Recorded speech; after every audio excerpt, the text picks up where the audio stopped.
India is divided into 28 states, 9 union territory, including the national capital territory of Delhi. In the extreme north is the union territory of Jammu and Kashmir and Ladakh. Kanyakumari lies at the southern tip of the mainland of India. New Delhi is India's capital. From Kashmir to Kanyakumari, our country is about 3,965 km long, and from Gujarat in the west to Arunachal Pradesh in the east, it is about 2,457 km. India is the widest in the middle and becomes narrow towards the south. Gujarat has the longest coastline, 1,600 km in India. See, when we talk about the distance or the length or the area, and when we speak Kashmir to Kanyakumari, immediately your mind should attack that Kashmir is here and Kanyakumari is here. Okay? And then if it is Gujarat, this is Gujarat until Arunachal Pradesh here. It is the last one. So from here to here and from this top to the southern tip. That is what I am saying you all to go through the political map of India, so that whenever you think about any of the state, immediately that location should come in your mind to recognize which side, which direction and what is the area of that country. Okay. Now you see more things about India. The southern part of India is surrounded by 3 big water bodies, which I already told you all: Indian Ocean, Bay of Bengal and Arabian Sea. In the east, Bay of Bengal; in the west, Arabian Sea; and towards the south is Indian Ocean. India is the only country in the world which has an ocean after its name. None of the countries are having American Ocean or Africa Ocean or Australia Ocean. It is only India which has ocean in its name, that is Indian Ocean. And here the list is given, which I have already told you all. Those who all have done, it's good. Those who have yet not, complete the thing. Okay. Now we can see some physical divisions of India: landforms and rivers.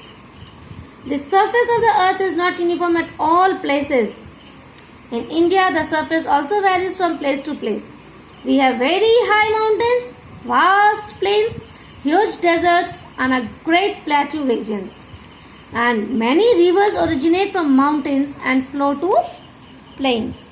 At many places, these rivers make waterfalls.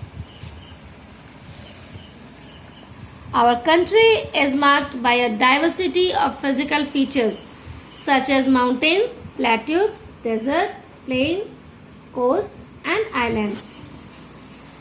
See, it's given over here what are the things we are having and what are their names. First, the mountains in the north, which is known by Himalayan mountains. You can see here, these are the part of mountains. This grey color. These parts are of mountains. Okay. The northern plains. Okay. See, this is the northern plains. Green ones. Okay. These are the northern plains. The great Indian desert in the west. Desert is here. It covers half of the Rajasthan. The peninsular plateau in the south. Why it is known as peninsular? Because see, its shape is like a V shape. Okay. Peninsular plateau. It comes from here. Then again it rises up. It goes still like this. This is the shape. That is why it's known as peninsular plateau in the south. And then the coastal plains. These areas are known as coastal plains. Coastal means the land which is very near or just touching the water bodies. Okay. This side also we have coastal plains, and the Gujarat is having the longest coastal plains. Okay. Here it is divided again. Different states are here. This side also. Okay. And the islands. We even have islands. Lakshadweep Island. Okay. And Andaman and Nicobar Island. This is Andaman and Nicobar Island. This is Lakshadweep Island. Okay. Now comes about rivers. Rivers of India. Based on the source, the Indian rivers are divided into Himalayan rivers and peninsular rivers. The Himalayan rivers are rivers which originate from the Himalayan glaciers. They are Indus river system, the Ganga river system, the Yamuna river system, and the Brahmaputra river system. And the peninsular rivers, on the other hand, do not originate from glaciers. These rivers are rain-fed. That means if rain is less or not there, these rivers are not having water, means